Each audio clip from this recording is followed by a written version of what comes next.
Narito ako ngayon sa Skyranch, Pampanga upang alamin ang kasulukuyang kalagayan ng pasyalan isang buwan bago ang Kapaskuhan.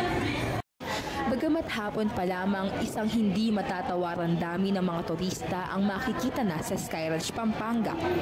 Ang sikat na pook pasyalan na ito ay tila nagsisilbing hudyat na malapit na ang Pasko. At ang mga tao ay nagsisimula na magdiwang at mamasyal upang maranasan ang kasiyahan ng holiday season. Habang ang malamlam na sinag ng araw ay unti-unting lumulubog sa kanlurang kalangitan, puno ng buhay at kulay ang naturang pasyalan. Ang mga pamilya, barkada at magkakasintahan ay nagsisimulang dumagsa upang tamasahin ang mga pambihirang tanawin mula sa Sky Eye, ang pinakamalaking Ferris wheel sa Central Luzon.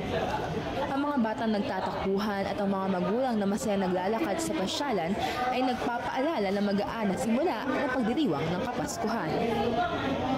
Ang atraksyon at mga rides dito sa naturang pasyalan ay hindi lamang para sa mga bata.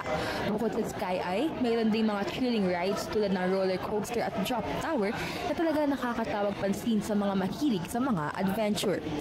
Para sa mga nais magpahinga, may mga food stalls at souvenir shops din kung saan maaaring mamili ng mga lokal na produkto at masarap na merienda.